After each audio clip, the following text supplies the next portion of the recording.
السلام عليكم ورحمة الله وبركاته.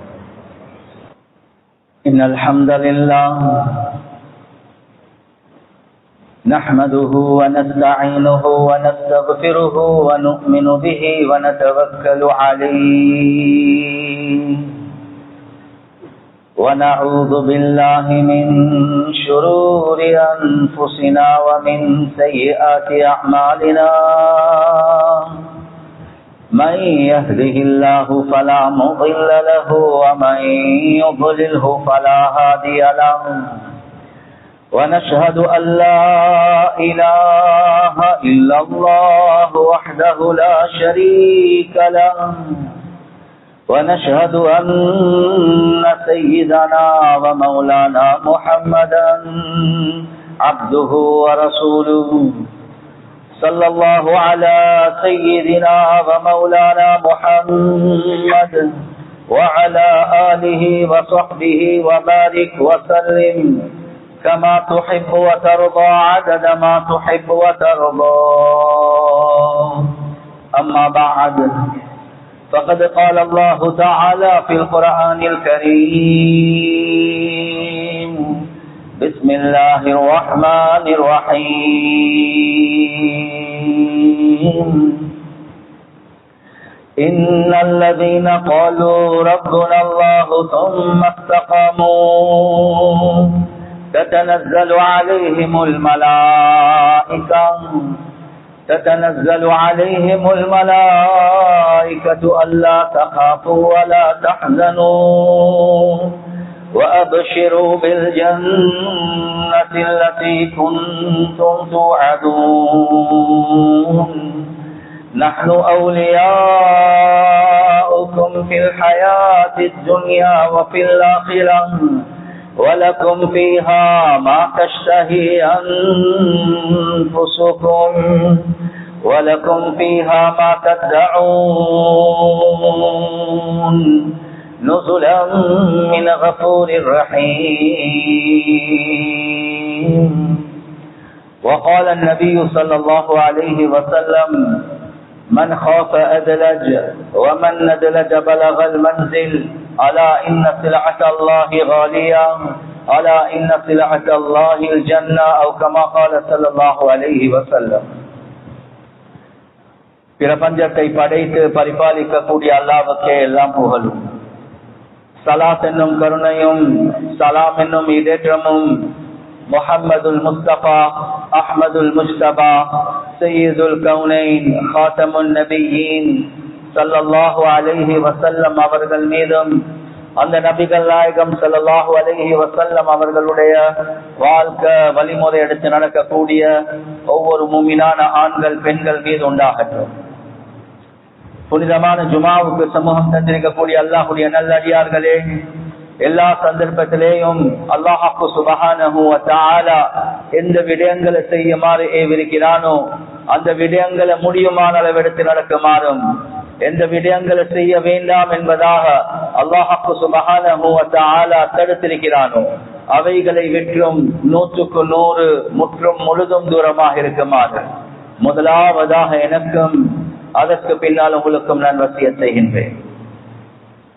கண்ணியத்துக்குரிய பெரியோர்களே, சகோதரர்களே, நண்பர்களே, 1400 வருடங்களுக்கு முன்னால ரசூலுல்லாஹி ஸல்லல்லாஹு அலைஹி வஸல்லம் அவர்கள் உலகத்துல வாழக்கூடிய நேரத்துல ஒரு யஹூதி ரசூலுல்லாஹி ஸல்லல்லாஹு அலைஹி வஸல்லம் அவர்களிடத்துல வந்து ஐயுல் பிகா அஃதல் என்பதாக ஒரு கேள்வி ஒன்று கேட்கிறான்.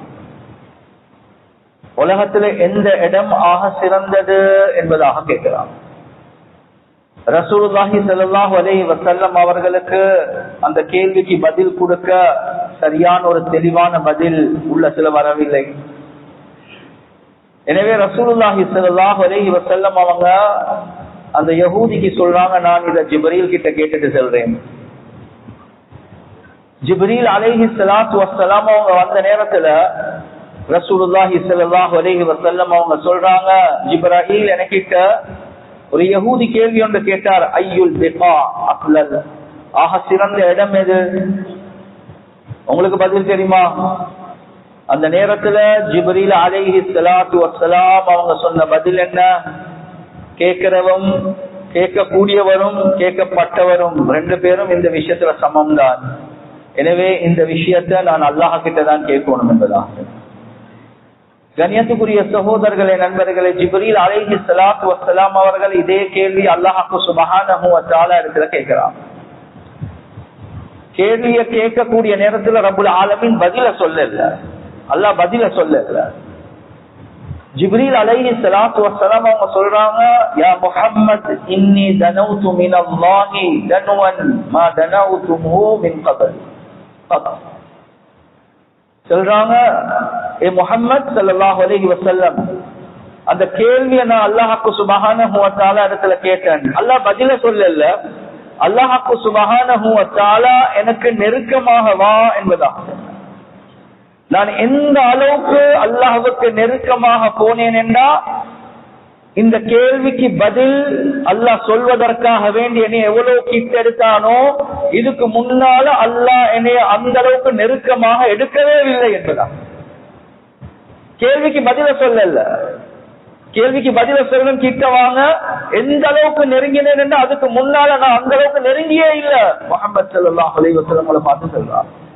ரசூலுல்லாஹி ஸல்லல்லாஹு அலைஹி வஸல்லம் அவங்க கேக்குறாங்க, ஜிப்ரீல் அந்த அளவுக்கு என்ன எவ்வளவு நெருங்கினீங்க? சொன்னாங்க, பைனி வ பைனல்லாஹ், எனக்கும் அல்லாஹ்வுக்கு மத்தியில வெறும் 70,000 பிரகாசத்துக்குரிய ஹிஜாபுகள் மாத்திரம் தான் இருந்துச்சு. அந்த அளவுக்கு அல்லாஹ் என்ன இருக்க வச்சு, அவ்வளவு கிட்டே ஆகிடுச்சு. 70,000 பிரகாசத்துக்குரிய ஹிஜாப்கள். கண்ணியத்துக்குரிய சகோதரர்களே, நண்பர்களே, அதுக்கப்புறம் என்ன பதில்? பதில சொல்றாங்க, ஹைருல் பிகா மசாஜிதுஹா வ ஷர்ருல் பிகா அஸ்வாகுஹா. ஆக சிறந்த இடம் அது மஸ்ஜித்கள் தான் என்பதாக சொல்லும். ஆக கெட்ட இடம் அது பஜார் தான் என்பதாக. கண்ணியத்துக்குரிய சகோதரர்களே, நண்பர்களே, நான் என்ன சொல்ல பார்க்கிறேன் என்றா, ஒரு சாதாரண கேள்வி அல்ல. அந்த கேள்விக்கு பதில் கொடுத்த முறையும் சாதாரண முறை அல்ல. அல்லாஹ் சுப்ஹானஹு வ தஆலாவுக்கு அந்த கேள்வி ரொம்ப விருப்பமாக இருந்துச்சு. வரலாறுல இத பத்தி பேசப்பட வேண்டும். இந்த கேள்விக்கு பதில் சொல்லக்கூடிய நேரத்துல ஜிப்ரீல் அலைஹி ஸலாத்து வஸ்ஸலாம் அவர்களை அல்லாஹ் இவ்வளவு நெருக்கமாக எடுத்து அதுக்கு பின்னாலதான் அல்லாஹ் சுப்ஹானஹு வ தஆலா பதில சொல்றார். எனவே அல்லாஹ்வுக்கு ஆக விருப்பமான இடம் மஸ்ஜித்கள். ஒரு முஃமின் உலகத்துல வாழ்றதாக இருந்தா, அவர் அல்லாஹ்வுடைய பொருத்தத்தை நாடக்கூடிய ஒரு மனிதனாக இருந்தா, அவருடைய உள்ளத்திலையும் அவருக்கு ஆக விருப்பமான இடம் அது மஸ்ஜிதை தவிர வேற ஒன்றும் இல்லாமல். அதன் ஹதீஸ்ல ரசூலுல்லாஹி ஸல்லல்லாஹு அலைஹி வஸல்லம் அவங்க சொன்னாங்க, மன் அலிஃபல் மஸ்ஜித அலிஃபஹுல்லாஹ். யார் மஸ்ஜிதை நேசிக்கிறாங்களோ அல்லாஹ் அவர்களை நேசிப்பான் என்பதா. நீங்க மஸ்ஜித லவ் பண்ணுங்க, நீங்க மஸ்ஜித நேசிங்க, அல்லாஹ் உங்களே நேசிப்பான். அல்லாஹ்வுடைய நேசம், அல்லாஹ்வுடைய முஹப்பத் உங்களுக்கு வேணுமா? மஸ்ஜிதுடைய முஹப்பத்தை நீங்க உள்ளத்துல உண்டாக்கிக்கோங்க. எனவே கண்ணியத்துக்குரிய சகோதரர்களே, நண்பர்களே, அதான் ஹதீஸுல் குத்ஸ்ல கூட அல்லாஹ் சுப்ஹானஹு வ தஆலா தெளிவாகவே சொல்றான். அல்லாஹ் சுப்ஹானஹு வ தஆலாவுக்கு மிகவும் நெருக்கமான அடியார்கள், மிகவும் நெருக்கமான அடியார்கள் உம்மாருஹா, அந்த மஸ்ஜித ஹயாத்தாக்க கூடியவர்கள், அந்த மஸ்ஜித ஹயாத்தாக்க கூடியவர்கள். எனவே கண்ணியத்துக்குரிய சகோதரர்களே, நண்பர்களே, பேசக்கூடிய என்னுடைய உள்ளத்துல, கேட்கக்கூடிய உங்களுடைய உள்ளத்துல அல்லாஹ் சுப்ஹானஹு வ தஆலா மஸ்ஜிதுடைய மஹப்பத்தை போற்றது இருக்குது. இது ஒரு ஈமானுடைய அடையாளத்தின் என்றும் உள்ளது. மஸ்ஜிதோட நேசம் வைக்கிறது, மஸ்ஜிதோட முஹப்பத் வைக்கிறது. ரசூலுல்லாஹி ஸல்லல்லாஹு அலைஹி வஸல்லம் ஒரு சந்தர்ப்பத்துல சொன்னாங்க, அல் மஸ்ஜிது பைத்து குல்லி தகியின். மஸ்ஜித் இருக்குது, இது ஒவ்வொரு தக்வாதாரியுடைய வீடு என்பதா. நீங்க எனக்கிட்ட கேட்ட அவங்களோட வீடு எங்க, நான் சொல்லுவேன் ஜமட்டா கூட. நீங்க சொல்லுவீங்க அந்த ஸ்ட்ரீட் பேரை சொல்லிட்டு சொல்லுவீங்க. ஆனா ஒரு தக்வாதாரி, அந்த தக்வாதாரியுடைய வீடு என்ன தெரியுமா? அது மஸ்ஜித் தான். அல் மஸ்ஜிது பைத்து குல்லி தகியின். மஸ்ஜித் என்று சொல்றது ஒவ்வொரு தக்வாதாரி உள்ளத்துல, யாருடைய உள்ளத்துல இரையச்சம் இருக்கிறதோ அவருடைய வீடு மஸ்ஜித் தான். கண்ணியத்துக்குரிய சகோதரர்களே, நண்பர்களே, ரசூலுல்லாஹி ஸல்லல்லாஹு அலைஹி வஸல்லம் அவங்க விளங்கப்படுத்துறாங்க, யாரு தன்னுடைய வீட்டை போல மஸ்ஜித் ஹயாத்தாக்குவாங்களோ, யாரும் விரும்புறது வீடு அழகா இருக்கணும், வீடு செழிப்பா இருக்கணும், வீடு அமலோட நிறையணும். அத மாதிரி யாரு இந்த மஸ்ஜித தன்னுடைய வீட்டை போல நினைச்சு அந்த மஸ்ஜித ஹயாத்தாக்குறாங்களோ, அல்லாஹ் சுப்ஹானஹு வ தஆலா 5 விஷயங்களை பொறுப்பெடுக்கிறார். அதுல முதலாவது பிர்ரௌஹி வர்ராஹதி வல்ஜவாஸி அலா ஸிராத்தி வரிضوانில்லாஹி வ இலல் ஜன்னதி அவ் கமா قال ஸல்லல்லாஹு அலைஹி வஸல்லம்.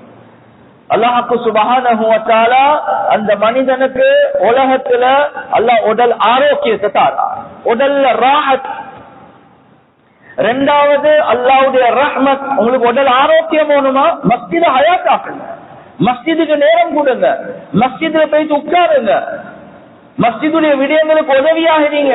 அல்லாஹ் சுப்ஹானஹு வ தஆலா உடல் ராஹத்தை தருவான், அல்லாஹ்வுடைய ரஹ்மத்தை தருவான். அதே மாதிரி சிராத் என்று செல்லக்கூடிய அந்த பாலத்தை வேகமாக கடக்கக்கூடிய பாக்கியத்தை அல்லாஹ் தருவான். நாலாவது அவனுடைய பொருத்தத்தை தருவான். அஞ்சாவது சொர்க்கத்தை தருவான். இந்த 5 விடயங்கள் யாரு மஸ்ஜித தன்னுடைய வீட்டை போல இரக்கம் காட்டி பாசம் காட்டி ஹயாத்தாக்குவாங்களோ, அல்லாஹ் சுப்ஹானஹு வ தஆலா அந்த அளவுக்கு அல்லாஹ் அந்த மனிதனுடைய விஷயங்களை பொறுப்பெடுக்கிறான். எனவே கண்ணியத்துக்குரிய சகோதரர்களே, நண்பர்களே, ஆக முக்கியமான விஷயம், ஒரு மனிதன் ஒவ்வொரு மஹல்லாவும் மஸ்ஜிதோட தொடர்பு வைக்கிறது. மஸ்ஜிதோட உள்ளம் கியாமத்துடைய நாள் அர்ஷுடைய நிழலை அல்லாஹ் 7 பேருக்கு கொடுப்பான். அர்ஷுடைய நிழல் அவ்வளவு பயங்கரமான நிலைமை, மஹ்ஷருடைய மைதானம். ஆனா அல்லாஹ் சுப்ஹானஹு வ தஆலா அர்ஷுடைய நிழலை 7 பேருக்கு கொடுப்பான். அதுல ஒருவர் தான் அவருடைய உள்ளம் மஸ்ஜிதோடு அப்படியே ஒட்டி இருக்குது. வெளிக்கு போனாலும் எப்படா மஸ்ஜிதுக்கு வருவான், வெளிக்கு போனாலும் எப்படி மஸ்ஜிதுடைய விஷயங்களுக்கு உதவியா இருப்பான், மஸ்ஜித் எப்படி ஹயாத்தாக்குவான். கியாமத்துடைய நாள் கண்ணியத்துக்குரிய சகோதரர்களே, நண்பர்களே, எல்லாமே தடமாற்றத்தில் இருக்கக்கூடிய நேரத்துல அர்ஷுடைய நிழல் யாருடைய உள்ளம் மஸ்ஜிதோட இருக்குதோ அவர்களுக்கு அல்லாஹ் சுப்ஹானஹு வ தஆலாவுடைய உதவி அல்லாஹ் தஆலா. அவர் மீனை போல, மீனை தண்ணிலிருந்து வெளியே போட்டா தடமாறி மீன் தண்ணிக்குள்ளேதான் பார்க்கும். அதே மாதிரி எப்பயும் மஸ்ஜிதுடைய முஹப்பத் யாருடைய உள்ளத்தில் இருக்குதோ அது ஈமானுடைய அடையாளம். அல்லாஹ் அவருக்கு பாதுகாப்பத்தாரான். அது மட்டுமல்ல, கியாமத்துடைய நாள் அர்ஷுடைய நிழல் அல்லாஹ் தாரான். எனவே கண்ணியத்துக்குரிய சகோதரர்களே, நண்பர்களே, இந்த அடையாளங்கள் எனக்கு இருக்குதா, உங்களுக்கு இருக்குதா? நாங்க ஒவ்வொருத்தரும் எங்களோட உள்ளங்களை தொட்டு மஸ்ஜிதுடைய மஹப்பத் எவ்வளவு இருக்குது என்று பார்க்கிறது ஆக முக்கியமானது, ஆக முக்கியமானது. எனவே கண்ணியத்துக்குரிய சகோதரர்களே, நண்பர்களே, அசுற்றிதான் வரலாறுல தெளிவாகவே போடப்பட்டிருக்கிறது. ரசூலுல்லாஹி ஸல்லல்லாஹு அலைஹி வஸல்லம் அவங்க மஸ்ஜிதுன் நபவிய கட்டக்கூடிய நேரத்துல சஹாபாக்கள் பணத்தை மட்டுமல்ல, சஹாபாக்கள் அவங்களோட நேரத்தை, சஹாபாக்கள் அவர்களுடைய உடம்பால உதவி செஞ்சார். உஸ்மான் ரலியல்லாஹு அன்ஹு அவங்க தனவந்தர், மல்டி மில்லியனராக இருந்தார், மல்டி மில்லியனர். அவர் பணத்தை மட்டும் கொடுக்கல, உஸ்மான் ரலியல்லாஹு அன்ஹு அவங்க ஃபீல்ட்ல இறங்கி வேலை செஞ்சாங்க என்பதாக கிதாப்ல எழுதுறாங்க. எந்த அளவுக்கு அவருடைய ஆடைகள் எல்லாமே பொறுமதியான ஆடைகள், அந்த ஆடைகள்ல அழுக்கு ஊட்டப்படக்கூடிய அளவுக்கு அவரும் சேர்ந்து மஸ்ஜிதுடைய வேலைகளை செஞ்சு கொண்டிருந்தார். கண்ணியத்துக்குரிய சகோதரர்களே, நண்பர்களே, ஏன் அந்த மஸ்ஜித் என்று வரக்கூடிய நேரத்தில் அவ்வளவு இரக்கம் பாசம் அந்த சஹாபாக்களுடைய உள்ளத்தில் இருந்துச்சு. கண்ணியத்துக்குரிய சகோதரர்களே, நண்பர்களே, ஒவ்வொரு வெள்ளிக்கிழமை ஹலீஃபா உமர் ரலியல்லாஹு அன்ஹு அவங்க மஸ்ஜிதுக்கு அப்படியே புகை பிடிப்பாங்க. பகூர் இந்த காலத்துல சாம்பிராணி இருக்குது, அத மாதிரி ஒவ்வொரு வெள்ளிக்கிழமை யார் இது பிரசிடென்ட் செய்வாங்க. ஹலீஃபா உமர் ரலியல்லாஹு அன்ஹு அவர் மஸ்ஜிது நபவிக்கு அப்படியே சாம்பிராணி பிடிப்பாங்க, அந்த மஸ்ஜித் வாசமாகிறதுக்காகவே. சொன்னாங்க, எனக்கு மட்டும் இந்த ஹிலாபத்துடைய பொறுப்பு இல்லாட்டி நான் மஸ்ஜிதுடைய முஅல்லினாக இருக்கிறதுக்கு விரும்புறேன். மஸ்ஜிதுடைய முஹப்பத் அந்த அளவுக்கு இருந்துச்சு. எனவே கண்ணியத்துக்குரிய சகோதரர்களே, நண்பர்களே, ஒவ்வொரு முஃமினுடைய ஈமானுடைய அடையாளங்களில் நின்றும் ஒரு அடையாளம் தான் அந்த மனிதனுடைய உள்ளத்துல மஸ்ஜிதுடைய மஹப்பத். அந்த மஸ்ஜிதுடைய மஹப்பத் உள்ளத்துல இருக்கிறது, அது ஈமானுடைய அடையாளங்களில் நின்றும் உள்ளது. எனவே கண்ணியத்துக்குரிய சகோதரர்களே, நண்பர்கள், அது சுற்றிதான் ரசூலுல்லாஹி ஸல்லல்லாஹு அலைஹி வஸல்லம் அவங்களோட காலத்துல ஒரு பெண்மணி, அந்த பெண்மணி மஸ்ஜிதை சுத்தமாக்கக்கூடிய ஒரு பெண்மணியாக இருந்தா. இந்த காலத்துல நாங்க பெண்கள் உள்ளுக்கே எடுக்கிறது இல்ல, நாங்க ஒரு தரத்தீப் ஒன்றை வச்சிருக்கிறோம். அந்த பெண்மணி மஸ்ஜிதை சுத்தமாக்கக்கூடிய ஒரு பெண்மணி, பெருசா பிரபலியமான ஒரு பெண்மணி அல்ல. ரசூலுல்லாஹி ஸல்லல்லாஹு அலைஹி வஸல்லம் கொஞ்ச நாள் பாக்குறாங்க, அந்த பெண்மணிய காண்றதுக்கு இல்ல. கேட்டாங்க, என்ன எங்க சொன்னாங்க, யா ரசூலல்லாஹ் வஃபாத் ஆகிட்டாங்க. ரசூலுல்லாஹி ஸல்லல்லாஹு அலைஹி வஸல்லம் அந்த மக்பராக்கு போயிட்டு அங்க தொழுந்ததாக, துஆ கேட்டதாக ஹதீஸ்ல வந்திருக்கு. ஏன்? அந்த பெண்ணுடைய பொறுமதி ரசூலுல்லாஹி ஸல்லல்லாஹு அலைஹி வஸல்லம் உள்ளத்துல இருந்துச்சு. காரணம் ஒன்றுதான், அந்த பெண் மஸ்ஜிதோட தொடர்புள்ள ஒரு பெண், அந்த மஸ்ஜிதை சுத்தமாக்கக்கூடிய ஒரு பெண்ணாக இருந்தார். எனவே கண்ணியத்துக்குரிய சகோதரர்களே, நண்பர்களே, நாங்களும் மஸ்ஜிதோட முஹப்பத் உள்ளவர்களாக, மஸ்ஜிதுடைய நேசம் உள்ளவர்களாக மாறுறதாக முக்கியம். ஒரு கம்யூனிட்டி மாறுறதாக இருந்தா, ஒரு சமூகம் மாறுறதாக இருந்தா, அந்த சமூகத்துடைய மாற்றம் மஸ்ஜிதுக்குள்ள இருந்துதான் வரும். கண்ணியத்துக்குரிய சகோதரர்களே, நண்பர்களே, ரசூலுல்லாஹி ஸல்லல்லாஹு அலைஹி வஸல்லம் மக்களை இருந்த மதீனாக்கு ஹிஜ்ரத் செய்றாங்க. மக்கள் இருந்த மதீனாக்கு ஹிஜ்ரத் செஞ்சதுக்கு பின்னால தனக்கு வசிப்பதற்காக வேண்டி முதலாவதாக ஒரு ஊடொன்று கெட்டிக் கொள்வோமே. நான் செட்டில் என்றாதானே இந்த உம்மத்தை வழிநடத்தலாம், நான் செட்டில் ஆகினாதானே இந்த உம்மத்துக்கு நான் வழிகாட்டலாம். முதலாவது ஏண்ட வீட்டை பத்தி கொஞ்சம் யோசிங்களே, நான் எங்க தங்குறது, என்ற பொண்டாட்டி, என்ற புள்ளைகள் எங்க வைக்கிறது. கண்ணியத்துக்குரிய சகோதரர்களே, நண்பர்களே, ரசூலுல்லாஹி ஸல்லல்லாஹு அலைஹி வஸல்லம் தனக்கு ஒரு வீடு என்றத வாரத்துக்கு முன்னால உம்மத்தை வழி நடத்துவதற்காக வேண்டி ஆக முக்கிய மஸ்ஜித் தான். அந்த மஸ்ஜிதுக்கு பவுண்டேஷனை வைக்கிறார். ஏன்னா உம்மத் எது வர காட்டி மஸ்ஜித் சீராக இல்லையோ அது வர காட்டி உம்மத் சீராக. எனவே அந்த மஸ்ஜிதின் மூலமாக, கண்ணியத்துக்குரிய சகோதரர்களே, நண்பர்களே, பொதுவாகவே சொல்லுவாங்க, அந்த மஸ்ஜிதின் மூலமாக மக்களுடைய மார்க்கம், சமய விஷயங்கள், அந்த மக்களுடைய கல்வி சம்பந்தப்பட்ட விஷயங்கள், அந்த மக்களுடைய பொருளாதார சம்பந்தப்பட்ட விஷயங்கள், அந்த மக்களுடைய சமூகம் சம்பந்தப்பட்ட விஷயங்கள், இந்த 4 விடயங்களுக்கும் வழிகாட்டல்கள் நடந்து கொண்டே இருக்கும். எனவே கண்ணியத்துக்குரிய சகோதரர்களே, நண்பர்களே, நாங்க வாழக்கூடிய காலம் எங்களுக்கு தெரியுமாக மோசமான காலம் என்பதாக சொல்லப்படும். வர வர காலங்கள் மோசமாக போகும் என்ற ஒரு எதிர்பார்ப்பு இருக்குது. என் ஃபித்னாக்கள் அந்த அளவுக்கு ஆழமாக போய்கிறது. எனவே கண்ணியத்துக்குரிய சகோதரர்களே, நண்பர்களே, ஆக முக்கியமான விஷயம், சமூகத்தை வழிகாட்டக்கூடிய அமைப்புல மஸ்ஜிதின் மூலமாக அமல்கள் நடக்கிறது ஆக முக்கியம். மஸ்ஜிதின் மூலமாக சொல்லுவாங்க 4 வகையான டிக்ளைன், சரிவுகள் நடந்திருக்குது. அதுல முதலாவது சொல்லுவாங்க கல்ச்சரல் டிக்ளைன் நடந்திருக்குது, கலாச்சார சரிவு, கலாச்சார சீர்கேடு நடந்திருக்குது. 2வது சொல்லுவாங்க மாரல் டிக்ளைன், பண்பாடு ரீதியான சரிவு, பண்பாடு ரீதியான வழிகேட்டல்கள் உண்டாகி இருக்குது. 3வது சொல்லுவாங்க பிசிக்கல் ஹெல்த்துடைய டிக்ளைன், உடம்பு ஆரோக்கியம் என்று வரக்கூடிய நேரத்துல அதுல பெரிய ஒரு சரிவு நடந்திருக்குது, நோய்கள் கூடிக்கொண்டே போகுது. அதாவது 4வது சொல்றாங்க மென்டல் டிக்ளைன், சொல்லுவாங்க சைக்காலஜிக்கலி, சிந்தனா ரீதியில மக்கள் அப்படியே கீழே விழுந்துட்டாங்க. எனவே மஸ்ஜித் என்று வரக்கூடிய நேரத்துல கண்ணியத்துக்குரிய சகோதரர்களே, நண்பர்களே, இந்த எல்லா விடயங்கள்ல மக்களுக்கு வழிகாட்டல் செய்யறது ஆக முக்கியம், ஆக முக்கியம். அது மஸ்ஜித் அடிப்படையாக வச்சு செய்ய வேண்டிய பெரிய தேவை இருந்து கொண்டே இருக்கிறது. கலாச்சார சீர்கேடு என்று வரக்கூடிய நேரத்துல கண்ணியத்துக்குரிய சகோதரர்களே, நண்பர்களே, நீங்க ஒரு நாட்டு புறத்துல போயிட்டு பாருங்க, அங்க இருக்கக்கூடிய ஒரு வாலிபனை பார்த்தாலும் அந்த வாலிபன் டெனிம் கிழிஞ்சிருக்கும், ஒரு வித்தியாசமான ஆடையோடு இருப்பான். என்ன டெனிம் ஏன் கிழிஞ்சிருக்குது என்று கேட்டா, இது என்ன புத்திஸ்ட் கல்ச்சரா இல்ல, இந்துக்களோட கல்ச்சரா இல்ல, இது இஸ்லாமிக் கல்ச்சரா இல்ல. அப்ப யாருடைய கல்ச்சர்? Western culture. ஒரு நாட்டு புறத்துல உள்ளவன் டெனிமா கிழிச்சு கொண்டு உடுத்து கொண்டிருக்கிறார், அதுதான் ஃபேஷன் என்று சொல்றார்.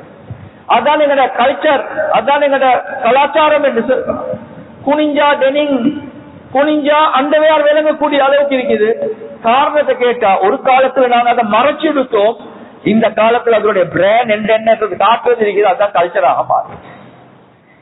பெண்களுடைய ஆடைகள் பார்த்தாலும் கண்ணியத்துக்குரிய சகோதரர்களே, நண்பர்களே, கலாச்சாரம் மாறியே போய் கலாச்சாரம் மாறியே போயிட்டு, மியூசிக் உடைய கலாச்சாரம், டான்ஸ் உடைய கலாச்சாரம், படத்துடைய கலாச்சாரம், பாவத்துடைய கலாச்சாரம், ஆண்களை திருமணம் முடிக்கக்கூடிய கலாச்சாரம், பெண்களை முடிக்கக்கூடிய கலாச்சாரம், அந்த அளவுக்கு பாவங்கள் ஆமாகி எங்கட கலாச்சாரமே மாறி போய்த்திருக்கிறது. கண்ணியத்துக்குரிய சகோதரர்களே, நண்பர்களே, இரண்டாவது சொல்லுவாங்க moral decline, பண்பாடு ரீதியான சரிவு, பண்பாடு ரீதியான சீர்கேடு. இந்த காலத்துல ஒரு கணவன் மனைவி எப்படி வாழணும் இல்ல தெரியாது. தலாக்குடைய எண்ணிக்கை கூடிக்கொண்டே போகுது. உம்மா வாப்பா புள்ளைகள் எப்படி வளர்க்கணும், இரக்கம் காட்டணும், பாசம் காட்டணும் இல்ல யாருக்கும் தெரியாது. புள்ளைகள் எப்படி மூத்தவங்களோட நடந்து கொள்ளணும், கண்ணியப்படுத்தணும் இல்ல. அஹ்லாக், மாரல் என்று சொன்ன பண்பாடு ரீதியான சரிவு பெரிய அமைப்புல வந்திருக்கு. கண்ணியத்துக்குரிய சகோதரர்களே, நண்பர்களே, கேட்டா சொல்லுவாங்க ஹியூமன் ரைட்ஸ், ஒவ்வொருத்தருக்கு அவருடைய ரைட்ஸ் இருக்குது. எனவே அவங்க நினைச்ச மாதிரி வாழலாம், வேற யாருக்கும் ஒன்றும் செய்ய முடியாது. கண்ணியத்துக்குரிய சகோதரர்களே, நண்பர்களே, அதே மாதிரி சொல்லுவாங்க physical health decline. Physical health decline என்றா உடல் ஆரோக்கியம் என்று வரக்கூடிய நேரத்துல அதுல பெரிய ஒரு சரிவு உண்டாகி, ஒரு 4 பேர் எடுத்தா அதுல ஒருத்தர் 2 பேருக்கு டயபெட்டிக் இந்த காலத்துல கம்யூனிட்டியில இருக்குது, அல்லது பிரஷர் இருக்குது, கொலஸ்ட்ரால் இருக்குது, என்னென்ன நோய்கள். கண்ணியத்துக்குரிய சகோதரர்களே, நண்பர்களே, நோயுடைய எண்ணிக்கை கூடிக்கொண்டே இருக்குது. குறிப்பாக பெண்கள் என்று வந்து அவங்களுக்கு எக்ஸசைஸும் இல்ல, ஒன்றுமே இல்ல.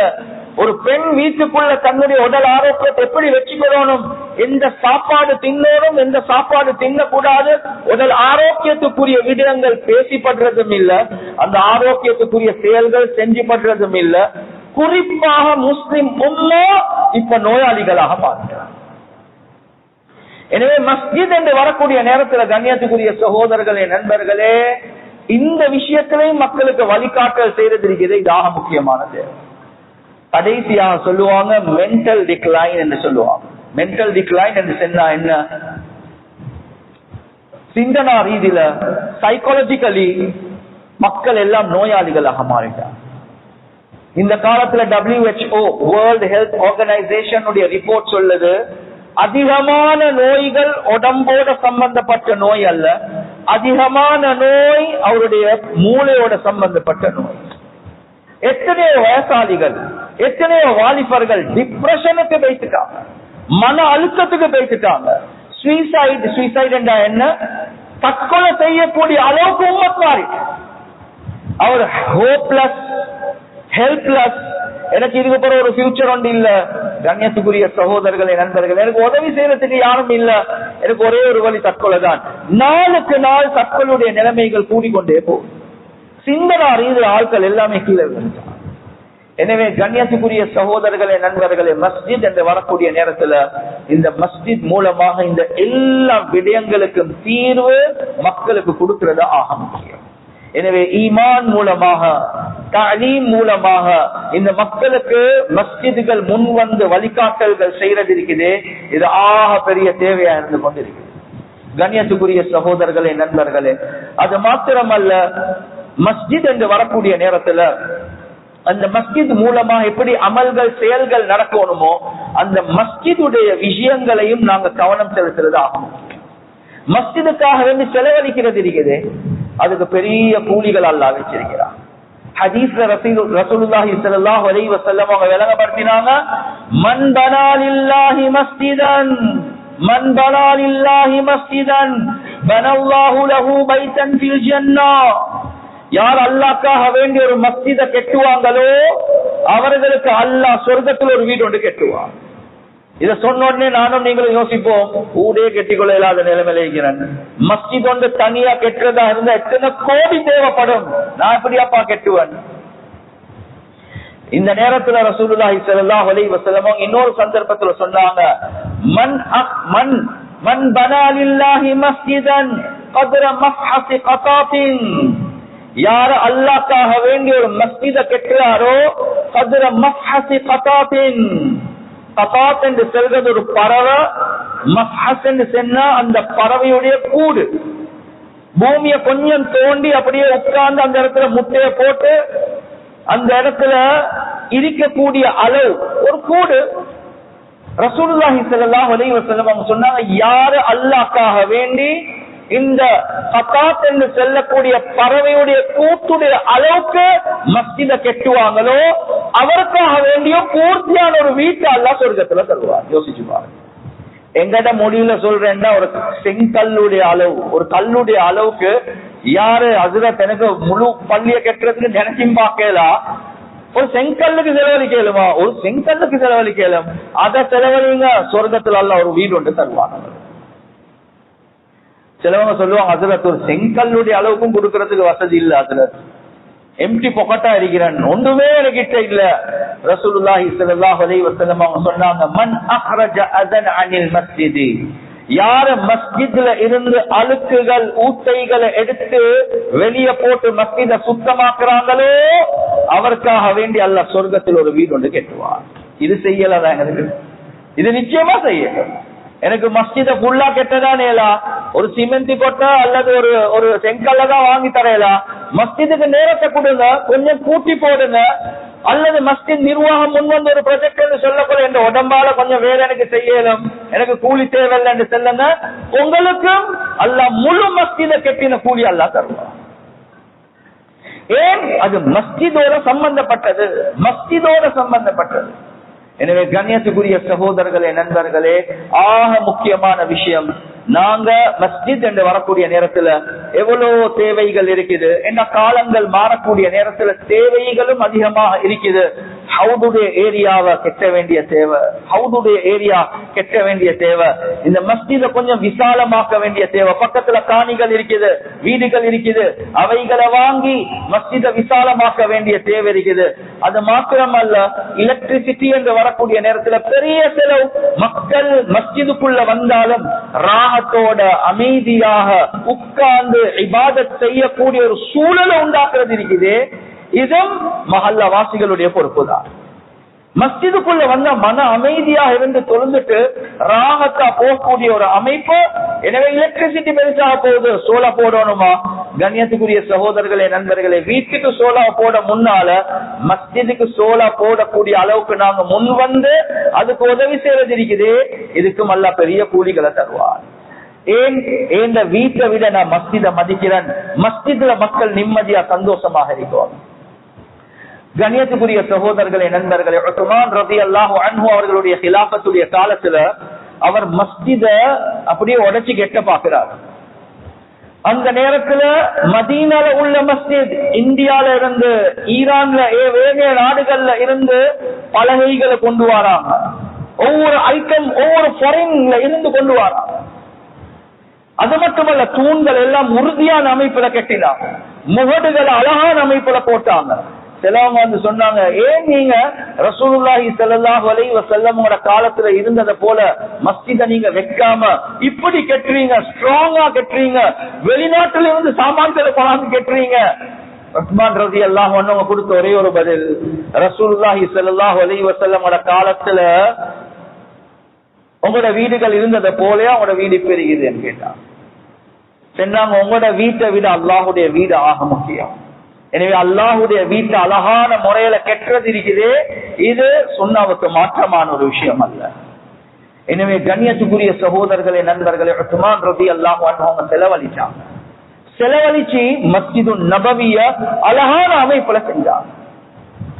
எனவே எப்ப மஸ்ஜிதுக்காக வேண்டி முன் வந்து செலவழிப்போமோ, கண்ணியத்துக்குரிய சகோதரர்களே, நண்பர்களே, அது சதகா ஜாரியா.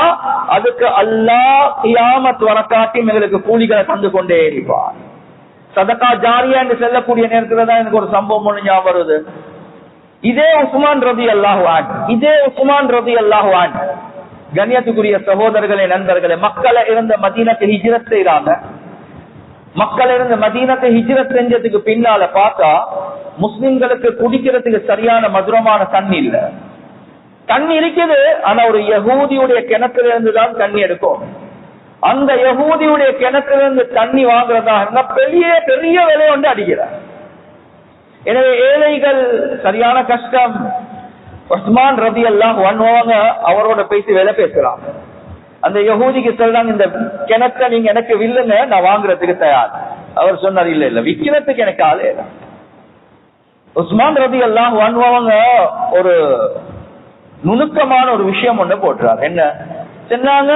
இந்த கிணத்துடைய பாதி எனக்கு வில்லுங்களே, கிணத்துடைய பாதி எனக்கு வில்லுங்களே. அவரும் யோசிச்சார், அடே உஸ்மான் ரலியல்லாஹு அன்ஹு நல்ல வியாபாரி, இவருக்கு பாதியை கொடுத்தா இவருக்கு நல்ல தெரியும் வியாபாரம் செய்யக்கூடிய முறை, எனவே இந்த தண்ணிக்கு டிமாண்ட் கூடும், எனக்கு வரக்கூடிய வருமானமும் கூடும் என்று நினைச்சு உஸ்மான் ரலியல்லாஹு அன்ஹு அவங்களுக்கு பாதியை வித்துட்டாங்க. உஸ்மான் ரலியல்லாஹு அன்ஹு என்ன செஞ்சாங்கன்னா, சொன்னாங்க எனக்கு ஒரு நாள் உங்களுக்கு ஒரு நாள், நீங்க ஒரு நாள் தண்ணி எடுங்க, நான் ஒரு நாள் தண்ணி எடுக்கிறேன். சரி, பிரச்சனை ஒன்றும் இல்ல. ஆனா அந்த யஹூதி கொஞ்ச நாள் பார்த்தா யாருமே தண்ணி எடுக்க வாராங்களே இல்ல, தண்ணியை வித்து கொள்ளாத நிலைமை இருக்குது. ஏன் எடுக்கிறதுக்கு ஆள் இல்ல. யோசிச்சு பார்த்தா உஸ்மான் ரலியல்லாஹு அன்ஹு அவர்களுடைய நாள்ல அவர் மக்களுக்கு சொல்லிட்டார், ஏண்ட நாள் நான் ஃப்ரீயா தண்ணியை கொடுக்கிறேன், யாரும் பணம் கட்ட வேண்டிய தேவை. அவர் நினைச்சது பிசினஸ் கூடும் என்று, ஆனா நடந்தது பிசினஸே இல்ல. அப்படி எனவே நான் ஃப்ரீயா தண்ணி தரேன், நீங்க என்னத்துக்கு அடுத்த நாள் போகணும், எந்த நாள்ல வந்து தண்ணி எடுத்துடுங்க. கடைசிக்கு அந்த யஹூதி நிர்பந்தமான நிலைமை, அந்த கிணத்தை விற்க வேண்டிய நிலைமை வந்துச்சு.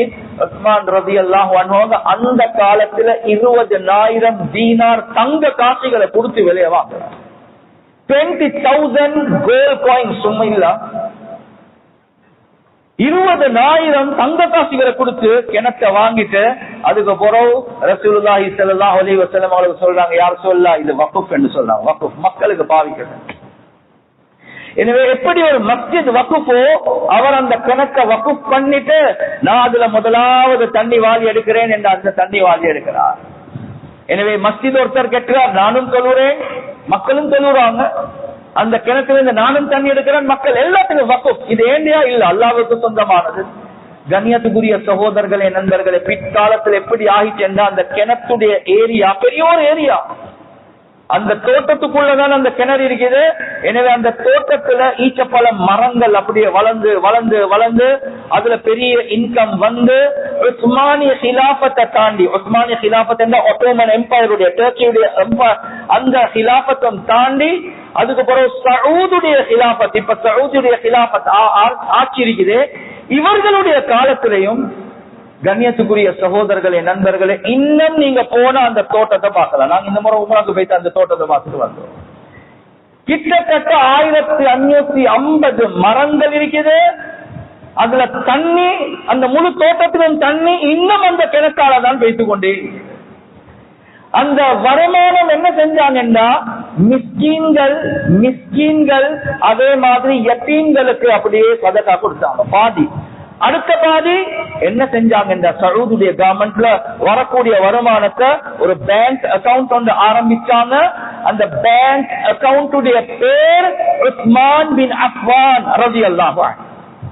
பேங்க் அக்கவுண்டுடைய பேரே அதுதான். கண்ணியத்துக்குரிய சகோதரர்களே, நண்பர்களே, பணம் வந்து கொண்டே இருந்துச்சு. கடைசியா என்ன செஞ்சாங்கன்னா, மஸ்ஜிது நபவிக்கு பக்கத்துல ஒரு பெரிய பில்டிங் உண்டு. அந்த பில்டிங் அந்த பணத்தால வாங்கி, அது வக்ஃப் தான். எனவே அதை வாங்கிட்டு 5 ஸ்டார் ஹோட்டல் உண்டு, பெரிய வருமானம். அந்த முழு வருமானத்துல பாதி மிஸ்கீன்களுக்கு, ஃபகீர்களுக்கு, யத்தீம்களுக்கு வைத்துக் கொண்டு. இது எப்ப செஞ்ச வக்ஃப்? 1400 வருடங்களுக்கு முன்னால செஞ்ச வக்ஃப் இன்னும் உயிரோட்டமாக இருக்குது, இன்னும் உயிரோட்டமாக இருக்கு. எனவே கண்ணியத்துக்குரிய சகோதரர்களே, நண்பர்களே, இந்த அப்துல் ஹமீத் ஸ்ட்ரீட்ல இருக்கக்கூடிய இந்த மஸ்ஜித் இருக்குது, இன்ஷா அல்லாஹ் கியாமத் வரை காட்டி வைக்கதான் போகுது. இதுக்கு ஒரு 10 ரூபா, இதுக்கு ஒரு 500 ரூபா, இதுக்கு ஒரு 1000 ரூபா, இதுக்கு ஒரு 10,000 ரூபா, இதுக்கு ஒரு 20,000 ரூபா, இதுக்கு 1,00,000 ரூபா, 1 மில்லியன் கொடுத்தாலும் அதே கியாமத் வரை காட்டி சதகா ஜாரியாதான். இதுக்கு வரக்கூடிய மக்கள் தொழுறாங்க. இன்றைக்கு ஒரு 3000-4000 பேர் தொழுறாங்க என்று வைப்போம். நான் ஒரு 10 ரூபா 500 ரூபா தான் கொடுத்தேன். ஆனா இந்த மக்களுடைய இபாதத்துடைய கூலி எனக்கு வந்து கொண்டேதான். இதுக்குதான் சதகா ஜாரியா. எனவே கண்ணியத்துக்குரிய சகோதரர்களே, நண்பர்களே, உஸ்மான் பின் அஃபான் ரலியல்லாஹு அன்ஹு எங்களுக்கு பெரிய முன்மாதிரி தான், பெரிய முன்மாதிரி தான். எனவே நானும் நீங்களும் எப்ப முன் வருவோமோ, அல்லாஹ் சுப்ஹானஹு வ தஆலா எங்கள் மூலமாக எப்ப மக்களுடைய கஷ்டங்களை நாங்க இல்லாமக்குவோமோ, அல்லாஹ் எங்கட நிலைமைகளை சீராக்குவான், அல்லாஹ் பெரிய பெரிய கூலிகளை தருவான். இதே உஸ்மான் ரலியல்லாஹு அன்ஹு, இதே உஸ்மான் ரலியல்லாஹு அன்ஹு கண்ணியத்துக்குரிய சகோதரர்களே, நண்பர்களே, அபூபக்கர் ரலியல்லாஹு அன்ஹு அவர்களுடைய கிலாபத்துடைய காலம், ஆட்சியுடைய காலம், பெரிய பஞ்சம் ஒன்று வந்துச்சு. மக்கள் வந்து சொல்லிட்டாங்க, சரியான கஷ்டமா இருக்குது, என்ன செய்யறது? அபூபக்கர் சித்திக் ரலியல்லாஹு அன்ஹு ஒரு வார்த்தை ஒன்று சொன்னாங்க, இன்றைக்கு அல்லாஹ் இன்ஷா அல்லாஹ் என்ற பிரச்சனை இல்லாம ஆக்குவான். ஒரு முஃமினுடைய வார்த்தை. மாலையாகக்கூடிய நேரத்துல என்ன நடக்குது?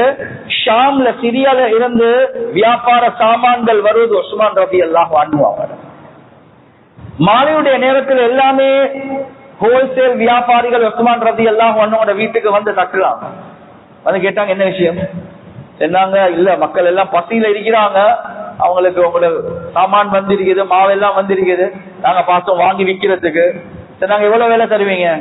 சொன்னாங்க, 10, எங்கட மொழியில சொல்றேன்டா 10 தீனாருடைய சாமானத்தை 12 தீனாருக்கு வாங்குறோம். 2 ரூபா அல்லது 2 தீனார் ப்ராஃபிட் உங்களுக்கு. சொன்னாங்க, இல்ல இது விலை போதா, இதை விட விலை வந்திருக்குது எனக்கு. சொன்னாங்க, அப்படியா? அப்ப 10 தீனாரோட சாமானத்தை 13, 14 எடுக்கிறோம். சொன்னா போதா? 10 சாமானத்தை 15 வாங்குறோம் சொன்னாங்க. போதா? சரி, அதை விட விலை வந்திருக்குது. சொன்னாங்க, மதீனால உள்ள ஆகப்பெரிய பிசினஸ்மேன் நாங்க எல்லாம் வந்திருக்கிறோம், ஹோல்சேல் வியாபாரிகள், இதை விட யாரும் உங்களுக்கு விளையாடிச்சது? சொன்னாங்க, இதை விட என்ற ரப்புல் ஆலமீன் எனக்கு விளையாடிச்சிட்டான், ஒவ்வொரு தீனாருக்கும் 70 அல்லது 700 மடங்கு தாரதாக விளையாடிச்சான். யாருக்கு சரி கெட்டேலுமான்னு கேட்டான். சொன்னாங்க, இல்ல. சொன்னாங்க, இந்த வறுமையுடைய நேரத்துல இது எல்லாமே சதகா என்னதான், எல்லாம் சதகா.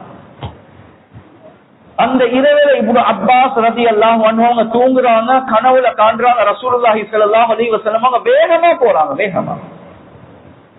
போறாங்க. கேட்டாங்க, யா ரசூலுல்லாஹ், உங்களை சந்திக்காச பேசாச பிரகாசமான ஒரு வாகனத்துல, பிரகாசமான அமைப்புல. சொன்னாங்க, எனக்கும் உங்களை சந்திக்காசதான் உஸ்மான் இப்னு அப்பாஸ். ஆனா இன்றைக்கு உஸ்மான் உலகத்துல பெரிய சதகா ஒன்று கொடுத்து அவருக்காக வேண்டி பெரிய மஜ்லிஸ அல்லாஹ் சொர்க்கத்துல வச்சிருக்கிறான். அதுல நான் பார்ட்டிசிபேட் பண்றதுக்கு, நான் அதுல பங்குதாரியாக போறேன் என்பதுதான். எனவே கண்ணியத்துக்குரிய சகோதரர்களே, நண்பர்களே, இன்றைக்கு நீங்க எடுக்கிற முடிவு இருக்குது, நான் ஒரு 1000 ரூபாவோ 2000 ரூபாவோ 1 மில்லியனோ, ஏன் அல்ஹம்துலில்லாஹ் மஸ்ஜித் நிர்வாகம் ஒரு அழகான ப்ராஜெக்ட் ஒன்று கொண்டு வந்திருக்கிறாங்க. ஆக சின்ன தொகை தான், எவ்வளவு? 17.5 மில்லியன், அவ்வளவுதான். 17.5 மில்லியன், 1,75,00,000 4-5 ப்ராஜெக்ட் செய்ய போறாங்க. எல்லாமே மஹல்லாவுக்கு ஆக தேவையான விஷயங்கள். வரக்கூடிய மக்கள் ராஹத்தா, அழகா, மன அமைதியோட அமல் இபாதத்களை செஞ்சு கொண்டு போகக்கூடிய அமைப்புல ஆக முக்கியமான சில ப்ராஜெக்ட்கள் செய்ய போறாங்க. எனவே எப்ப நாங்க முன் வருவோமோ, ஆனா கண்ணியத்துக்குரிய சகோதரர்களே, நண்பர்கள், உள்ளத்துல குடுக்கிற பேஷன் இருக்குது. கேட்குமா? நாங்க எல்லாம் வசதியா உள்ளவர்களாக இருக்கணும் என்றது அல்லாஹ் உள்ளத்தை பார்க்கிறான். இது ஆக முக்கியம். கடைசி ஒரு சம்பவத்தை சொல்லி முடிக்கிறேன், லீவ் நான் சொல்லி. கண்ணியத்துக்குரிய சகோதரர்களே, நண்பர்களே, ஒரு தபூக்குடைய நிலைமை. இந்த நேரத்துல சில சஹாபாக்கள் வந்து முழு பணத்தை, சிலவங்க பாதி, சிலவங்க 3/1 எல்லாம் நடந்துச்சு. இந்த நேரத்துல உல்பத் இப்னு ஸைத் என்ற ஒரு சஹாபி இருக்கிறான். சில நேரத்துக்கு எங்களை மஜ்லிஸ்லயும் உல்பத் இப்னு ஸைத்கள் இருப்பாங்க. அதான் நான் சொல்றேன், அவங்களோட உள்ளத்தை தான் நல்லா பாக்குறான். உல்பத் இப்னு ஸைத் ரலியல்லாஹு அன்ஹு அவங்களுக்கு கொடுக்கறதுக்கு ஒன்றுமே இல்லை, பரம ஏழை அவர். ஆனா குடுக்கணுமே ஒன்றுமே இல்லை.